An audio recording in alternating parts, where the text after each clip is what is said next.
So eto nga mga tol, yung nakakalungkot no, na ngayon pa na tumataas o sunod-sunod ang tensyon dito sa West Philippine Sea.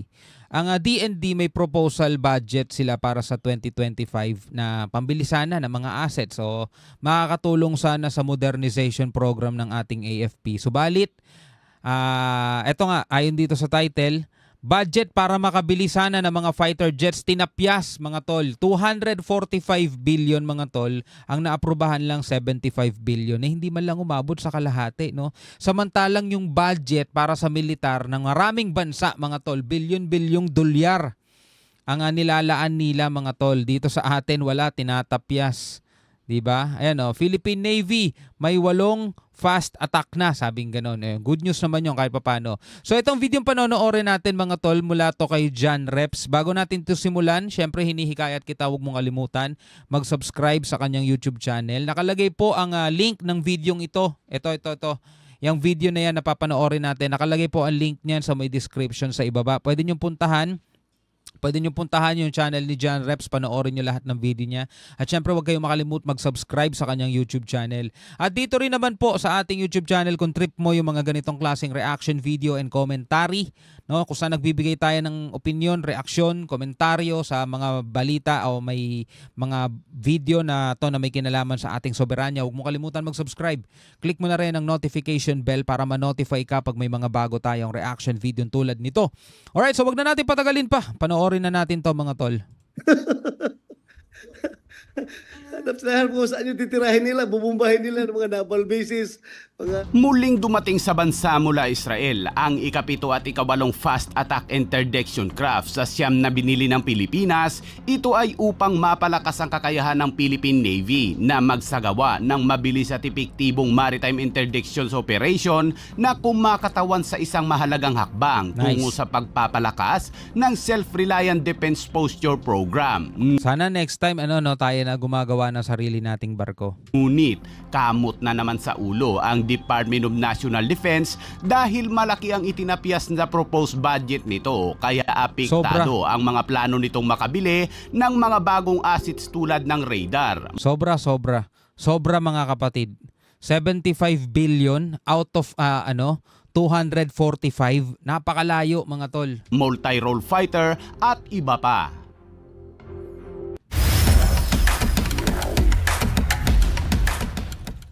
Inihayag ng Philippine Fleet kahapon na 2 pang FEIC o Fast Attack Interdiction Craft ang inihatid ng Israel sa bansa. Sa isang mensahe sa mga mamamahayag, sinabi ni Philippine Fleet spokesperson Lieutenant Giovanni Badidles na ang 2 FEIC ay inihatid sa Pier 15 sa Manila Harbor noong pang September 17. Sinabi ni Badidles na ang 2 FEIC na ito na itatalaga na may bound number PG-908 at PG-909 ay magiging ika-7 at ika-8 fast attack boat at isa na lamang ang ihahatid sa susunod ng kontraktor na Israel Shipyards Limited.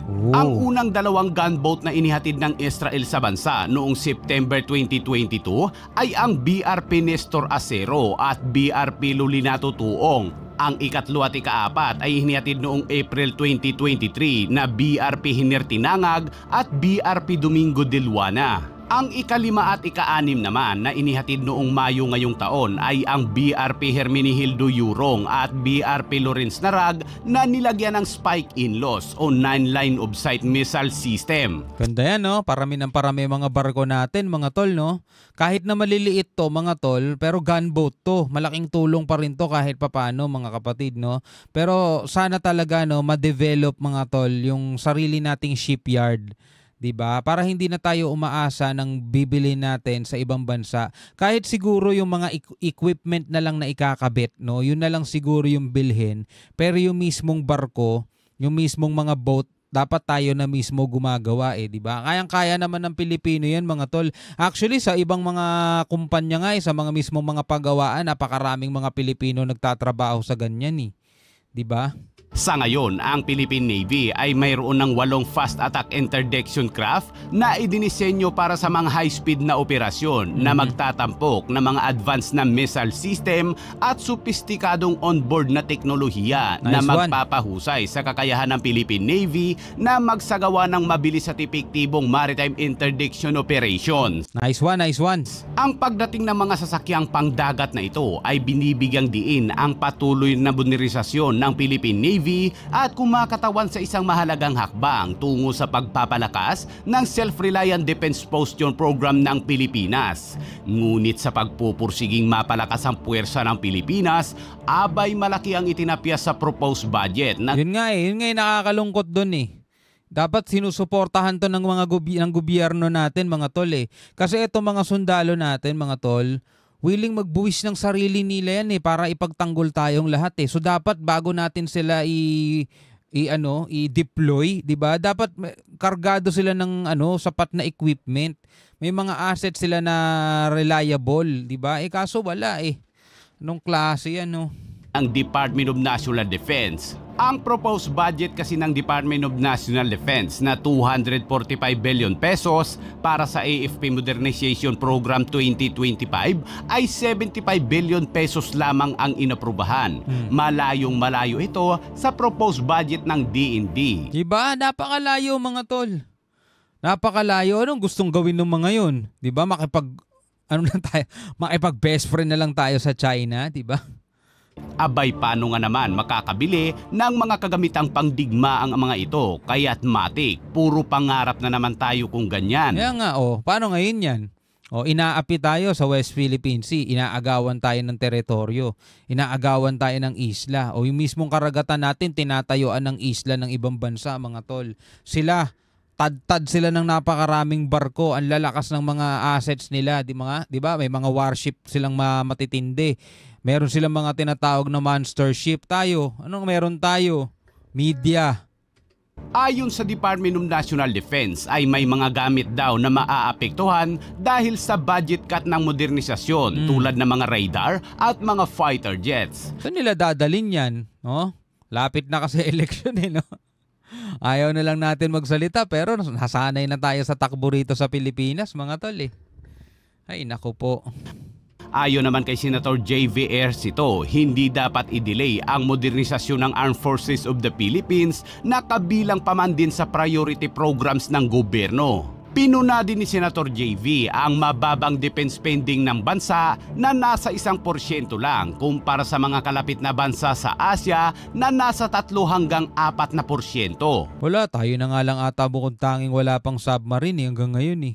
Nagulat po ako kasi yung mga priority programs ng AFP modernization, a big chunk is in the unprogrammed, no? Ang nasa unprogrammed. Para sa akin, Mr. Chair, kung priority programs natin, dapat po nasa line item. Tama.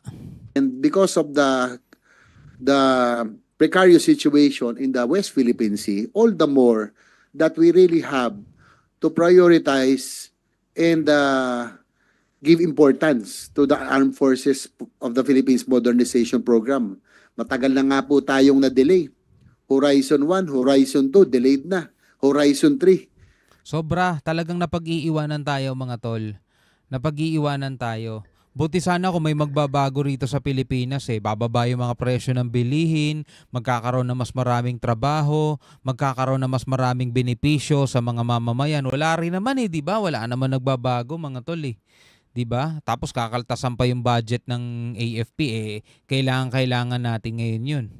'Di ba? Nasa external defense po tayo dapat ngayon because of the situation, but because of these cuts and nalagay pa sa program ang karamihan, I am very concerned, Mr. Chair. Again, just to be clear, hindi naman natin inaambisyon na tapatan ang China, which is a superpower. But again, our aim is to achieve that minimum credible defense posture, yung pong hindi naman tayo binabastos. Tama. So, Actually, mga tol, yung 245 billion pesos, maliit na maliit pa yun. Nakapakaliit nun mga tol. Kukumpara mo sa budget ng militar ng ibang mga bansa, maliit yung sa atin. Maliit na nga, pinaliit pa lalo. again, I am here, Mr. Chair, because of that concern, of those concerns, that medyo nabahala lang ako kasi nga because of the situation, dapat nga mas lalo nating pinaprioritize. No? From 245 billion that is being asked by the armed forces, 75 billion lang po ang nasa National Expenditure Program. And of that 75 billion, 25 billion, Mr. Chair, is in the program. Kasama na dyan mga tol, yung pampasweldo pa sa mga Armed Forces of the Philippines. Kaya napakaliit lang din na puwersa natin mga tol eh. Hindi nga natin makakayang kumuha ng mga yung mga pamparami palali. Kasi anong papasweldo dun? Kaya ba nating armasan lahat yan? Hindi nga rin natin kayang armasan lahat eh. Diba? Ilan lang yung natin, reservist natin. Ilan lang din yung mga sundalo natin. Diba? Kulang na kulang talaga. Your Honor, the biggest items that will be affected are additional domain awareness like radars. Additional yan, yung radars natin, domain awareness yan. Nagugulat tayo mga tol eh. May nakapasok na pala na China vessels dito sa Palawan o kaya dito sa may kabilang bahagi, yung Benham Rice. Diba minsan nagugulat na lang tayo, may mga nakapasok na na Chinese vessel, di natin na-detect kasi nga kulang na kulang tayo mga tol sa mga radar. multi-role, FA-50 additional. Hindi, 400 yun. Kasama ba yun sa 225? Hindi, this year lang, hindi natin sinabi. Hindi. Yung 225 lang. Your Honor, just those that were excluded from the unprogrammed are the MRF aircraft. And part of that, Your Honor, is seeking adequate financing from the suppliers. Mr. Chair, I would support you in this. The pag-priority program should be always in the line item, especially as what the Secretary has mentioned. These are really essential, especially in our situation right now. Naghahabol nga tayo, babawasan pa. Sa paglaban natin, dapat malagay ito sa program to make sure. Nakakalungkot dito, ano bang uunahin natin? This AFP modernization, yung paghahabol natin, uunahin natin yung maliliit na project. But yun yung mga nailagay doon. Mas importante ba yung mga rock netting at iba pang projects? Because of mas importante ba yun dito sa mga kinakailangan ni acquire natin? Multi-role fighters, frigates, missile systems. Baka pag magising tayo, Mr. Che, pag hindi natin nabili ito, yung China nandyan na sa tabi natin. And eto pa, yung Escoda Shoal, mga tol. Baka magising na lang tayo, may isla na dyan ng China. Di ba? There is no reason for us to delay this further.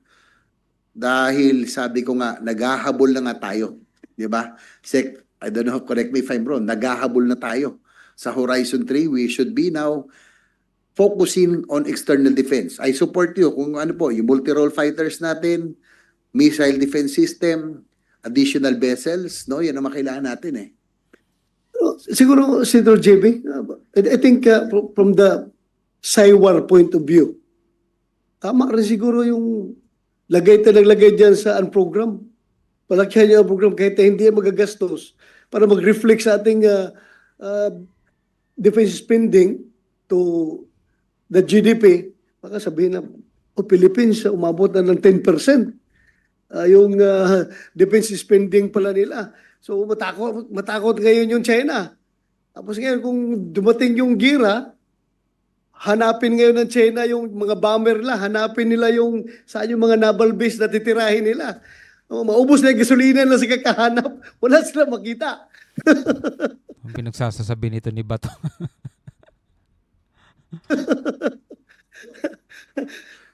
Among ASEAN sa ASEAN palang huling-huli rin tayo, Secretary, no?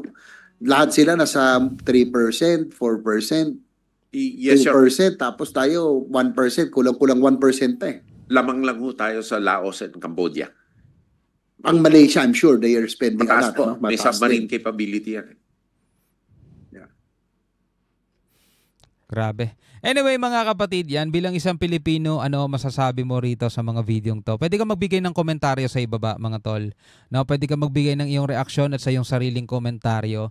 No, maraming salamat mga kapatid, hanggang sa muli. Ako nga pala si Shobaldi. Peace out.